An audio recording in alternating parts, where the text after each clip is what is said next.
You are now locked in to the Sitting Down with the Sisters podcast.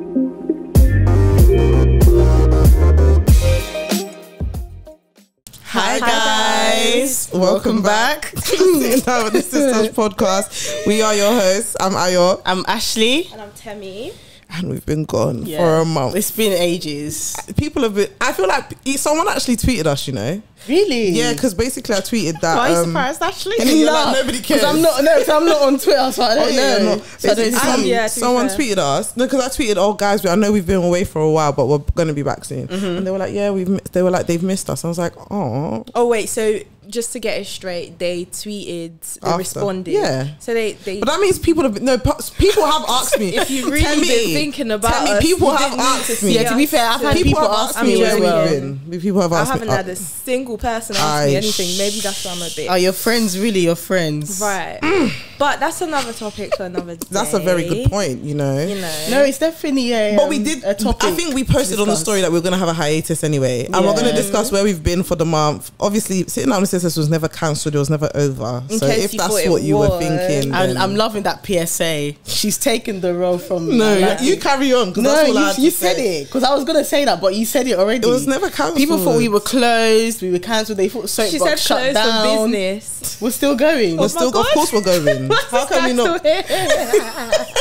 Sorry, I didn't notice. How can we not keep going? I can't. But I feel like the first reason that we was... By the way, my voice is gone because I had a good time. I'll tell you, she was partying. She had a good time. She was. Shout out to Unfiltered Podcast. She was partying. You know. All right, sorry. Go on. No, okay. I wasn't partying, guys. Don't ever get it twisted. You know when people party, there's party and there's Ayo party. Ayo was partying, and when I party, because I'm a sober partier, it's another level. She was having the time of her life. Correct. As you should. But yeah, shout out to Go Dance. We went to their games night. It was a vibe. The first reason why we were away, Temi, take it away. Oh, I've been away. I've been out of the country for about 3 weeks. Yes. Wow. Lord God. I went away to Nigeria. Wow. Back home. And I came back about a week and a bit ago. Whoa. Guys, actually, I was in Nigeria for 3 weeks. That alone says it all. I spent 3 weeks in Africa. It was amazing. I'll be honest. I had such a blast. I had a great time. It was a nice bonding session with family. I went with my mum. So it was really nice to be back home, see family, I was going to say friends, but I don't really have friends in Nigeria, unfortunately. As some of you may know or not know, I was born there. So I came here when I was really young. But obviously going back unlocked quite a few memories, seeing some pictures. I'm quite fortunate enough to have both grandmas alive, so I saw the both of them. Obviously, both my granddads have passed, but it was really nice to see both my grandmas. It was just so nice. I enjoyed it. What was it like? It was hot. What were you getting up to on a day-to-day basis? Let me start with the weather. So, guys, I only wore... So I was there for 3 weeks, remember? I only wore makeup 3 times. I just couldn't do it. I wore makeup the first 2 days and... like the second to last day, because I was going to the beach. I thought, let me try again. The first 2 days, try again. Yeah, it taught me a lesson.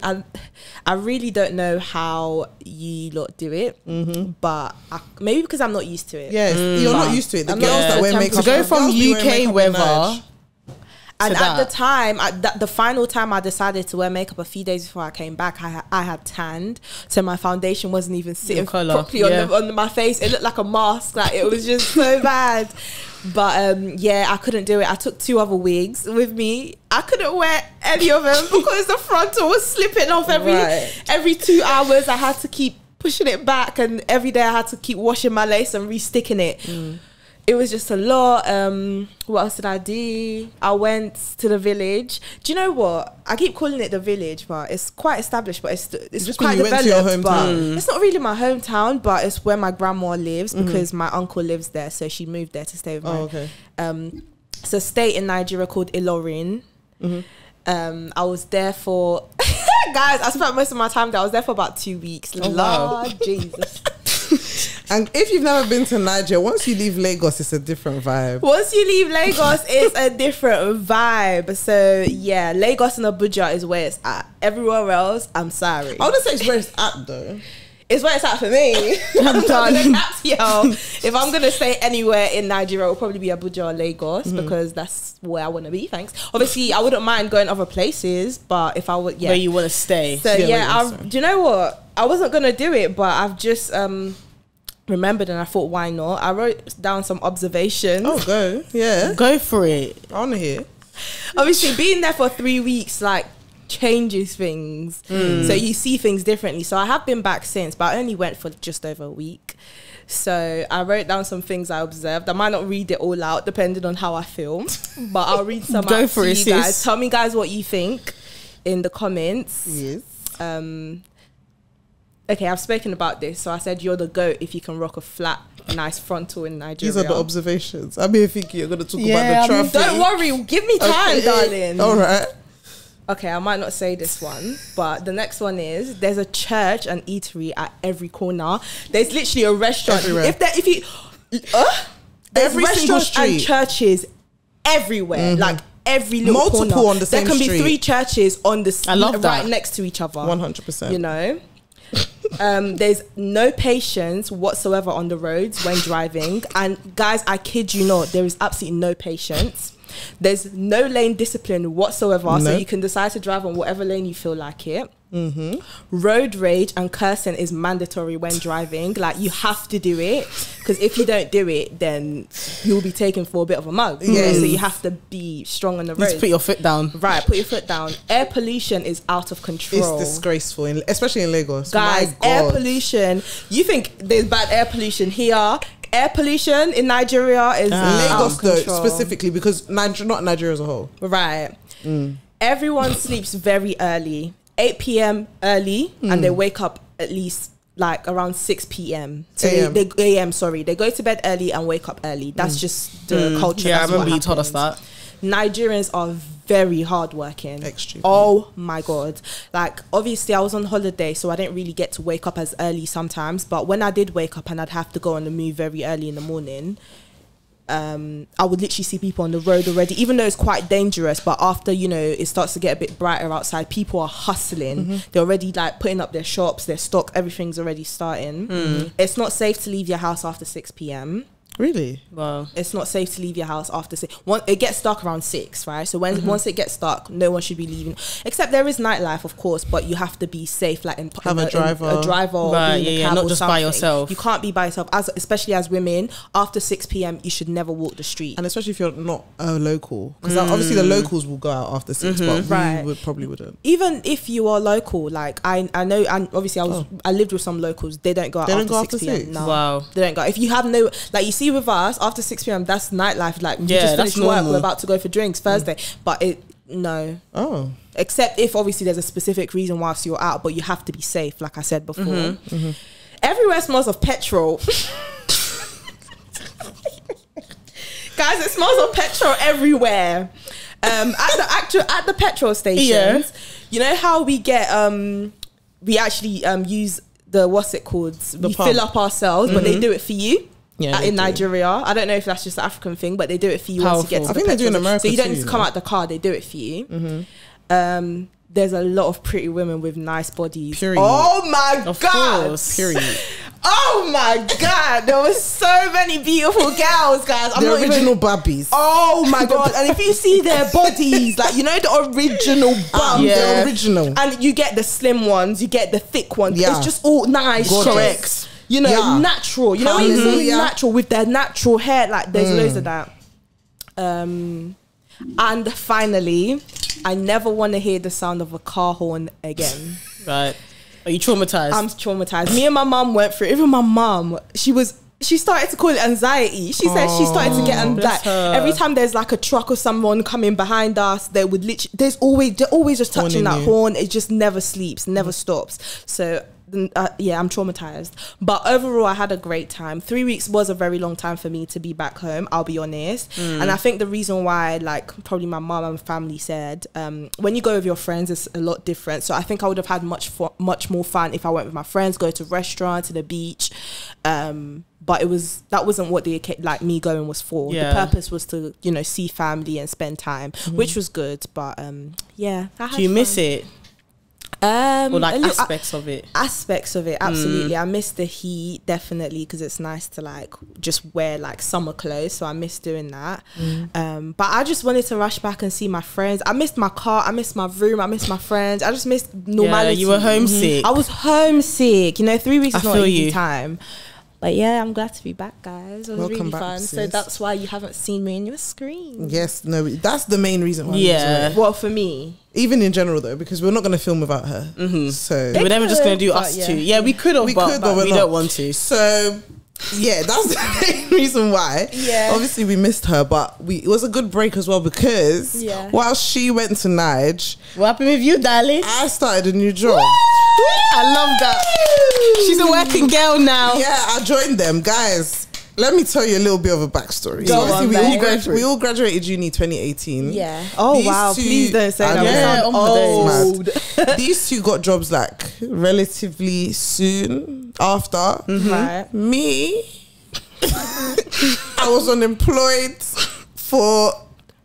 up until last year.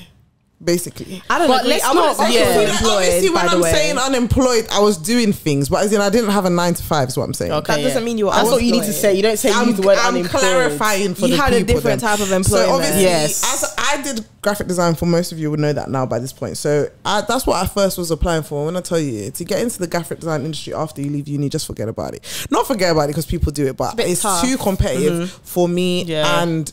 Yeah, no. All the applications. It's a very competitive industry. It was given rejection. So that same year we graduated, I started a business. Some of you would know that. And that's Lefty Studio. I was doing that. That's been fun. I've been doing that. That still is in operation. And then we started the podcast the next year. Oh yeah. And then I was doing things, you know what I mean? But and I was freelance graphic designing and I'll do little things here and there. But like I've never had consistent income. I'm gonna be very transparent. I was on Universal Credit for the majority of that time, basically all that time. And then last year I had like a 6-month contract as a graphic designer in a startup company, which was cool. But it made me realize I don't want to do graphic design in a corporate setting. So the end of the year came last year and I'm going to tell you guys a bit of a testimony. You preach. So yeah, I preach. I go preach now. So basically, after the graphic design job, I realized like, as much as I enjoy graphic design, I feel like I like doing it in a capacity where I'm helping somebody do it versus it's my corporate that you're required someone asking you have a contract. To do it. Yeah, do you know what I'm saying? Because it felt very limiting, and it also I feel like it dulled my creativity a little bit. Did you feel limited? It sucks the life out of it. 100% because you only can design within a certain brand family. Brand family, font family, like all of that kind of stuff. Like you're kind of streamlined, and if the branding is not your vibe, right, that makes it makes it a bit harder. So after that job, I was like, okay, what do I want to do? And I realized, everything I've always known, like I love helping people. That's my whole. I feel like that's my life's purpose. Is just to help people. Obviously, helping people sounds very vague, but I just like being a person people can rely on to help them. So I was like, how do I channel that into a job? So I was brainstorming like, what do I want to do next? Because I realized I just want consistent income and I want stability. Because when you don't have a job for 3 years, and bear in mind I never asked my parents for money because even though I live in their house and whatever, I just felt like I'm a grown woman. Like I finished uni, my siblings were doing great, it was just me. I said I can't now come and be another. So I just said I'll meet and my Universal Credit will carry our bag, we'll be going. But God proper took care of me. When I tell you, like he looked after me He provided. Yeah, I've never lacked nothing. So then, so the job came around and I started applying. I was looking at jobs. So it was like, I was thinking admin, because admin, you help people. Like you're always just doing stuff for people or like a personal assistant job. So I was just looking and I was going through roles, blah, blah, blah. I'm not going to tell you where I work. Don't worry about that. Because don't worry about that one. But but the job came about. So there's this wonderful company that I've always admired from the outside, like years before. The industry is like, it's in real estate a little bit. I'll just say that. So I've always liked the company because it's just cool. They're very just cool vibes from the outside looking in. Obviously I'd never worked there before, but I'd just seen things. And I was like, okay, I would love to have a job there. And I found a role that literally fit everything that I wanted to do as a role. So I've seen this job now and I've saved it, and I'm like, I'm going to come back and apply for it. And I've also applied for a different role, similar role but different in a different company. And Yeah. So that second job that I'm talking about, so not the dream one, the second one, I applied for that one first. Got the interview, got everything, got the offer, got the job. Amazing. Bear in mind, just like that. Bear in mind, the first job that I told you about, the dream one. the dream one. I'd seen it on LinkedIn. I'd been lazy, then I didn't apply. The job closed. So I was like, oh, okay, cool. Then that's when I applied for the second job. Applied for that, went through all of that, went well. During the process of applying for that second one, I saw the same. God miraculously brought the same dream job back to me through my friend, because basically I vocalized to my friend like, oh, I like this company and I'd like to do blah blah blah, role in it, and then he just randomly just sent me the link to the job opening again. I was like, wait, the job closed. Yeah, like you saw it and it wasn't and there it was closed anymore. like literally it was Look weird the way God did it. I can't even tell you guys. Anyway, so then I applied for it and I just forgot about it. Like I tailored my that day that he sent it to me, I tailored my CV. I think it was either that day or the next day, sent it off, and I forgot about it. That's when I then applied for the second job. Went through the interview process for the second job. Like I wasn't even thinking about the other one, because you know when you're applying for jobs, you apply for so many, you forget. Yeah, you so don't then, remember. Do you know what I mean? You literally anyway, anyone that knows that process, you guys applying know for jobs. anyway. So then I've got, as I said, I got through every stage of this interview. They loved me. I did a task for them, everything, like, and they gave me the job offer, and then I told them I could start the next week. Yeah. And then literally the day they tell me that and I've told them that, I get email the next day, from the dream company, like, we'd love to interview you. And then I started to panic. I was like, Jesus. Like, how? You panicked. Do you remember? You were panicking. I was like, what am I going to do here? Because I felt bad. Temi was telling me like... It had to be a good panic because, hello. But do you know, in the moment, I didn't feel like that. Yeah, of course, yeah. Because you felt like you had like an obligation. These two know that these companies don't give a heck in it. But I'm here thinking I'm going to be disappointing them if I say no to the offer now that the new ones come. Bear in mind, bear in mind, they hadn't given me the offer yet. They just asked me for an interview. But I'm the kind of person where I'm like, I know if people meet me, this is not bragging, by the way. I just feel like there's favor on me. Where, amen. And if it's a role that I believe like just aligns well with what I believe God like wants me to do, I'm just like, I feel like they will like me in it. So I was like, okay, I'm gonna take the interview. And I'm like, Temi and Ashley and other people counseled me. They were like, don't tell them you have an offer, like don't tell the other job you have an offer, just wait. Obviously, I'm here feeling bad. I'm like, so I didn't tell them straight away, but eventually I did tell them. But anyway, after the interview, I've had the interview. I'm pleased believing this interview was a virtual interview. Usually, you know, with interviews, they'll email you a couple days later after saying, oh yeah, they literally told me. No, they said it in the interview. Like they didn't even email me. Told me in the interview, oh yeah, come in for the next part. And the next part was meant to be 2 weeks or something later. And I literally had to tell them in the interview, the dream one, I had to be like, oh, but I've got another job offer on the table. So, and I've told them I'm going to start blah, blah, blah. Like, is there anything you can do? And the lady literally fast tracked my application to the point where I had a one-on-one interview where I was meant to have a group thing. Like I had a one-on-one. Yeah. I had a one-on-one literally the week after. So I've now gone to the other job, pushed back the start date so that I have the time to like think about both. So then I've gone to my dream one and I've had the greatest time. I find out into the first interview that the salary is a mad thing. By the way, guys, as I told you, I haven't had a job from when I left uni, like a salary, like a full. So just bearing that in mind. Cool. So I've gone for the in-person interview now. That's gone well. And literally I've had to tell them they know I have a job offer. So they're already fast tracking my application. So now that's happened and I feel bad about the other company. So I'll go and tell them. I'll go and tell them basically I've been interviewing for a role because I need to tell you because I need to think. Because I get stressed. I know it's not necessary, but it's just how I am. Like I just feel bad. Like I feel like they don't know the full story. So I've told them and they were so kind and they were like, oh, we'll give you as long as you need to think about it. So after the interview, they know now. So both companies. Then I think I had the interview on like a Wednesday or a Tuesday. Then the Friday of that week, they call me and they tell me I've got the offer. This is where I just started panicking. Hallelujah. I don't know why I was panicking, but I started panicking. Of course, because you had to let the other job know that you were not. It wasn't only that though, because I have this thing where I feel like I want God to write it in shining lights, which one I should go for. Because you want to pick the right job. I want to pick the right one. You don't want to regret it and think, oh, why did I pick this when I could have done that? You don't want to live with what ifs. Of course. Do you know what I'm saying? So then I've now gone into the spiritual hole of, oh God, which one should I pick? And then I'm getting stressed like God is not telling me. And then because the salary of the dream one is better than the other one, I'm like, but I don't want to be driven by money. And I'm such an overthinker. If you can gauge probably from how I'm speaking that I'm an overthinker. So then I think it was Ashley that said this to me. Someone mentioned to me that when God opens doors for you, sometimes he just is giving you the opportunity to choose. Right. Like it's not a thing where he has to tell you. Do you know what I mean? The free will and and also as a child of God, like you have to believe that you have his wisdom in you to make a good decision for yourself. Yeah. So I was just like he doesn't need to come down and pick everything. Do you know what I mean? I don't ask him what shoe I should wear every day. Do you get what I'm saying? So then I was just like, okay, I'm gonna make my decision. Made my decision, and on the Monday, I accepted the offer. That's the testimony. Did you get the one with more money? I did indeed. She got her dream job. I did indeed. We thank the Lord. And I just want to even put emphasis on that.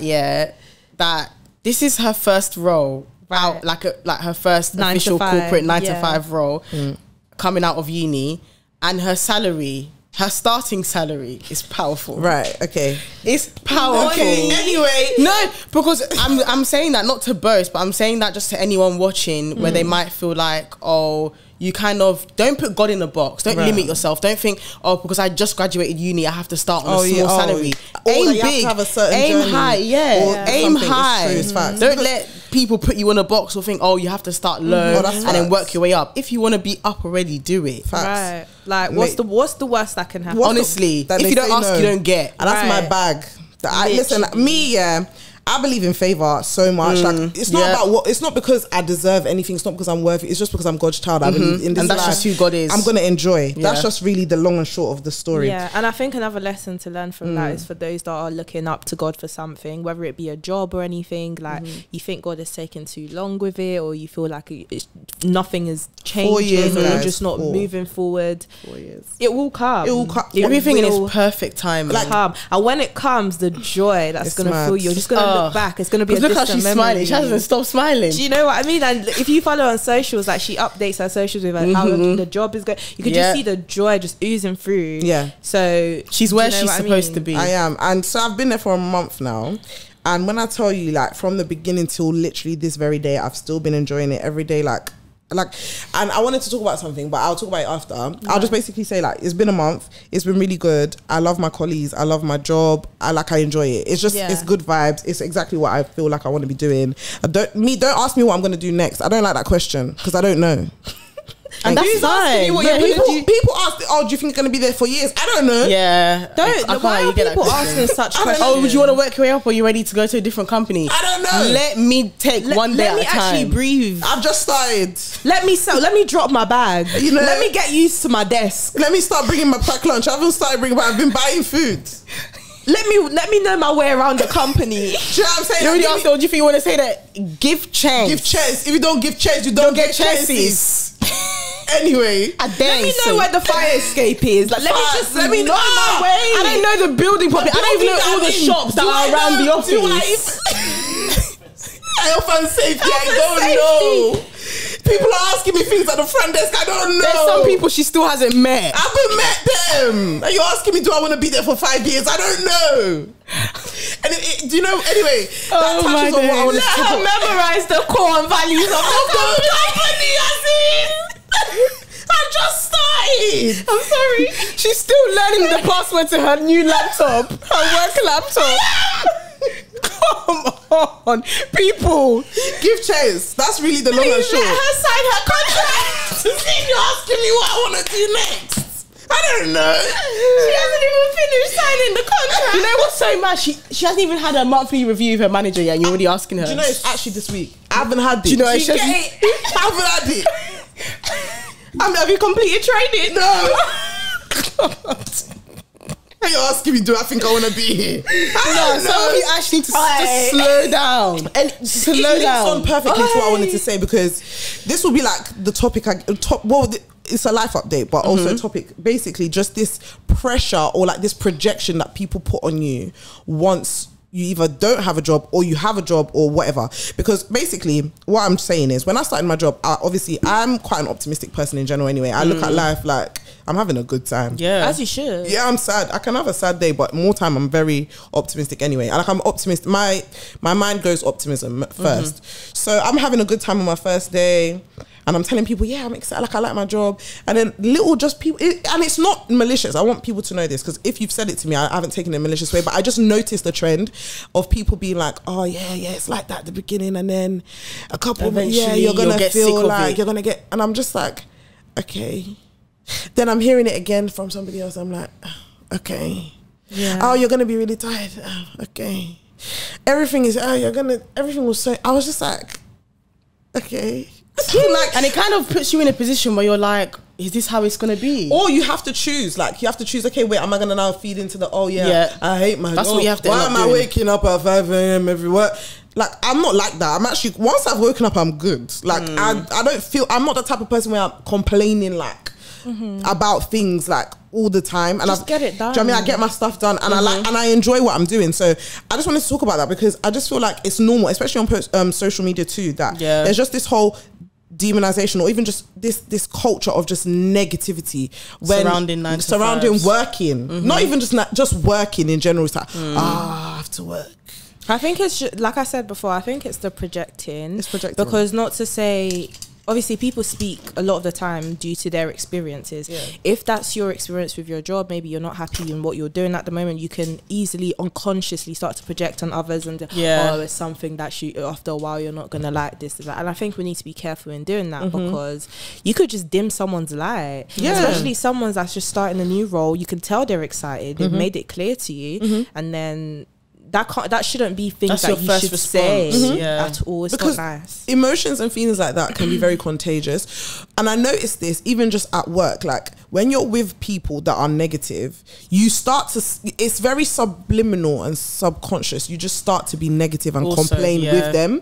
Like even at school, like if you remember, like when you're at school, you might be enjoying like saying a lesson. Maybe you're enjoying the lesson, but everybody in the class is like, oh yeah, nah, this is long still. And then you start to and then you join that bandwagon. You start saying, oh yeah, nah, this is kind of long. Or you actually just start to question, oh, why do I like it and everyone doesn't? Like what's going on? Do you get what I mean? And then it's like, and that's very common in the workspace because you'll find that like it's very easy where like a work colleague will come up to you and it's very innocent. They'll just be like, oh, you know, this manager, this colleague, oh, these work hours, oh, I want to go home, blah, blah, blah, blah.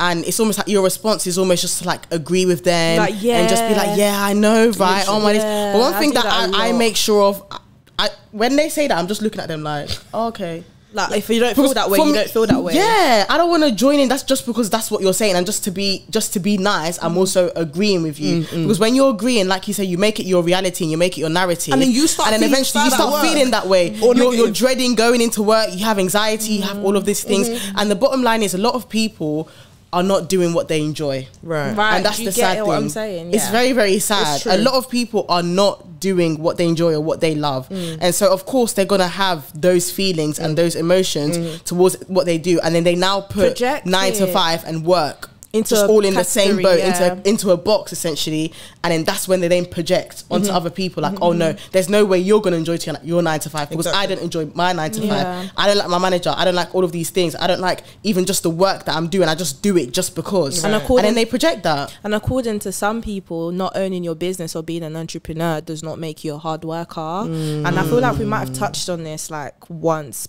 like in one of our first ever episodes, where, you know, if you don't have a 9 to 5, I'm sorry, if you have a 9 to 5, you're working for another person, so you're not going to be happy, or you're just going to be slaving away, when in reality, it, like you said, it stops people that are doing their 9 to 5 that are happy. It makes them think they're doing something wrong, 100%. It makes them feel like they should maybe be doing more with their lives. I'm sorry, 9 to 5s are bringing people the income that they're happy with, that they need, and they're very well off in life. And I think that narrative does need to stop with 9 to 5. Everyone's path is different. At the end of the day, we understand like business owners and entrepreneurs that have multiple businesses. If that works for you, honestly, it's amazing. But you cannot put everyone into that same bracket and say you have to have your own job to be successful. Do you know how toxic that can be? And you know, we've said this again, we've spoken about social media more times that we can even think of, but it's all on social media, because in the real world and in reality, I don't see this being as prevalent as it is on social media. Those same people that are complaining, they're on the train with me going to work. They're with me in the morning. We're all going together. And if you're not careful, social media will have you leaving your very stable job to do something or start something that you didn't even want to do to begin with, and you're not enjoying that. You just it's not for you. You're only and the reasons and that you're in depression, right? What did you say? Sorry, because I was gonna say you're depressed. Are you in depression? No, real though, because then you start, it's comparison. Yeah, like your life. And spoiler alert for all you people that say if you work for yourself, you're not working for anyone. You're working for God. So regardless, whatever you do in this life, you're working for God. Even if you're not a Christian, you're a steward of whatever he's given you. Whatever gift you have, you're going to have to give an account of how you spent your life. So regardless of whether you're working for Bill Gates or you're working for yourself. Bradley. Oh, Bill Gates exactly. or Bradley. Bill Gates or Bradley. Yeah. You're still working Musk for somebody. Emmanuel. As in Elon Musk or Emmanuel. Richard Branson or Roberts. You have to give an account to someone one day. Yeah. So just hold your horses right there. Because anyway, I'm the type of person anyway, I've always wanted to be an entrepreneur. I've said that from the beginning of this podcast. And I know that my path in life will probably still lead back to entrepreneurship. I still am an entrepreneur anyway, in ways. But like, you can do both. But you're still honouring where God has put you now. And let people do that in peace. I saw a quote, and it just, I don't want to know whether you guys agree or not. And the quote basically said, you do not need to monetize all of your gifts. Yes. And your hobbies. Yes. Yeah. What do you guys think about that? 100%. I agree. Of course, you don't need to monetize. You can. You don't. It's not compulsory. Because I've realized every time when I do eventually go, like when I go back onto Twitter, because I visit here and there. Visiting hours. I visit. I see it like, oh, if you're good at this, make money from it. If you're some of you know how to walk properly, why are you not modeling? You're doing this, you need to be doing that. And I'm just looking and I'm like, how did we get to this point that everything we do is so driven by money? Everything, money. Should I tell you? We're going to get to a point where even breathing, you have to pay. I need to make money from it. Do you know what it is? Yes, is that not ASMR? Like Molly May said, is that not ASMR? I'm not using the 24 hours I'm not to the best using of it my correctly. ability. Do you know what it is though? Facts. You should. Facts. That's not. We shouldn't. Yeah, I don't agree with that. But I feel like the origin of that has come from where the world is going at the moment. Capitalism. And let's be honest, the things that we see online on the news does not help. We see the cost of living going up. You can't do it like we say this every single day. In this life, you have to have money. Or you go suffer. You suffer. If you don't make money, it's not even hide your face. Like it's not even just you're right. Just bad suffering, like small, you will absolutely suffer. You'll suffer. The older you get, the more you realize. Wants to get by anymore. No. They want to live people at a certain level. And I can't fault people like that. I am one of those people where as much as I would love to live a comfortable life, like that's the aim, and I always want to push myself beyond. So I get where people are coming from with that. Things aren't cheap anymore. Everything's become expensive. Everything's money. So you have to use your money. You have to do this. So where are you going to get the money from? Work, and these gifts and whatever it is you have. But going back to the quote, not everything, like you don't have to monetize every single thing. I'm not going to work myself into a casket. No, right. Because can I talk on that? I feel like when you monetize all your habits, you no longer have anything fun to do. Like your life just becomes work. Nothing is for recreation, and nothing is for mental stimulation or or enjoyment. Nothing is for enjoyment anymore. Everything is how am I going to make this profitable? And then you end up not having anything to talk about with your friends. You probably won't see your friends, and those are the more important parts of life. I've realized that now with working that seeing my friends is it's always been something that's very important to me, but it's even more important to me now because work is great, money is wonderful, but connections with people, that's where it's at in life. And work is not our whole life. No, it is. It can never be. Not for me. And that's why when I log off at 6, don't you ever in your life tell me to go back and check my email. I'm not going. Don't call me. How dare you even try to email me at 5? I'm busy. What are you doing? Even on my annual leave, some people, let me just go check in. Delete everything off my laptop. I don't have any work things on my phone for that specific reason. You can't reach me. Because obviously they have a WhatsApp, but it's muted. Even that one Once I leave cheeky. Work, it's muted. Don't think about it. Don't even think about it. I must have a work-life balance. I'm sorry. Yeah. Because if everything is, no. It's not. And it gets dangerous as well mentally. Yes. Because not even just, because I love that you touched on that. What do you do for recreation, for enjoyment? But also you don't have rest. You don't rest. And the your body is always work mode, your brain work mode, your thoughts work mode, everything is work.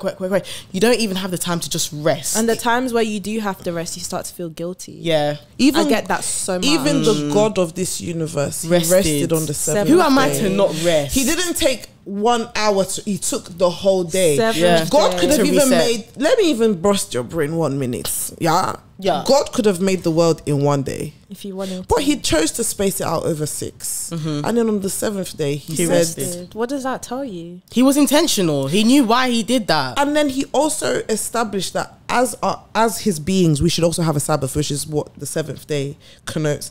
That we should cease from working altogether 1 day at least in the week, where you just the thing about the Sabbath was you're supposed to be with people. Even on the Sabbath, like in the Bible, you wasn't even allowed to go too far. You wasn't allowed to walk a certain distance. That was considered a sin because you were overworking. That in itself, going somewhere too far was overworking. But I feel like now, like it's just what you don't. Nobody's rest. I feel like the principle of rest is lost on our generation. Yeah. Like, or even people make you feel even like, on older generations. Because people make you feel like if you're not working, you're sleeping on the job. You're lazy. You've missed out on money. You take 1 day of rest. You've missed out on money that you could have made in those While you were sleeping, we were making money, man. No, it's true. Wake up. It's true. The stock market is still on. Why are you sleeping? Don't close. And I feel like, do you know what? In saying this, just absorbing everything and just thinking about it all. Everything that we've said, facts, like literally get your rest, yeah, but not to switch up a bit. I think people just confuse. Sometimes some people might confuse that with being lazy, like you said. But I think when you start to become lazy, you know. Yeah, you know. You know. It's a conscious thing. I was going to say it's subconscious, but sometimes it can be subconscious. But there will be that consciousness there where you would know when you're starting to become lazy. So it's about finding a very good balance between completely letting yourself go and working and taking time off. There's a difference between being lazy and a break. Yeah, can I even touch on what you're saying? Because what you're saying is facts. There was a TikTok that I saw that basically sums up everything you're saying perfectly. Like, back in the day, people were happy to have that one job that was able to cater for their rent, their food for the month, their phone bill, and they was able to live all right, and that was it. Now, but people say having one job now is lazy. Do you get what I'm saying? It's like it's not enough. That's where the balance has gone off. Like, if you are privileged enough to have one job that can help you live your life in a very nice, comfortable way, I think that's still good. Like, you shouldn't just be like, oh, because everybody has 3 things that they're doing, me too, I need to have 5. Everyone's life is different. You never know the person that has 3 jobs, they don't have the same goal. It's because the one job can't even sustain their lifestyle. You know what I mean? Help. So everyone just needs to cater to their own life and their own goals and what it is that they need to achieve. If you feel like you can't do with one job, you need multiple incomes for good reasons. You go ahead, understandably. But you can't be looking at someone with one job and judge them. That doesn't make any sense. Like, I think it's just common sense. It goes without saying. It does, but I just don't like it's worrying. a certain culture. And I think the pressure can be put on people in different types of ways, in it. For men, I think it's different because men are seen to be one thing, and then for women now it's you're not a CEO, you're not a boss, you're not a boss babe. Yeah, boss babe. You said it. And I think to sum it up, basically what Temi said as well, you have to do what you want to do, not what social media tells you, not what Twitter, not what Instagram, not what your mom, or not what entrepreneurs are saying. Whatever, do what you feel that you want to do, whether that's a 9 to 5 or to work for yourself or whatever it is, or you want to monetize all your gifts, or you genuinely don't. You feel okay with having one job. That's okay. Be where you're called. That's it. Do what you know you should be doing. Everything else is air. Do what God has put on your heart and let that be that. And that's it. That's all. If you got anything you want to say, the comment section is open. Always welcome for coming. Because as always, ADE at the end of the day. I'm so surprised no one's actually asked what that means yet. Because I say it because the real ones know. Oh, okay. The real ones know. You don't need to ask. ADE. If you know. I thought he was going to say ADE. Said, don't do it. If you're a real one, you would put it down in the comments below. Yeah. If you got to this point of the episode and you're watching on YouTube, comment down below Puich. Yeah. And poi and tell the tweet. Yeah. Anyway, guys, it's been fun. It's been great. I hope you're happy to have us back. We're happy to be back. Subscribe to our YouTube channel. Follow us. This year, our subscribers must multiply, guys. Yeah. Okay. Some of you are watching, you're still not subscribed. A lot of you are watching and you're not subscribed. We see. We know exactly who you are. Very cheeky, if you ask me. And soon, starting the next episode, I'm gonna be naming you. Said this before. One by one. Lying, no, because I gave them a chance. I thought I was gonna shake them, but it didn't. It didn't shake them. I'm naming you one by one. Now she's ready. Come out from among every them. single one of you. Okay. Come out from the list crooks, of noisemakers. Exactly, list of noisemakers. Follow us on all our socials. SDWTS podcast everywhere, and we'll see you next week. Bye guys.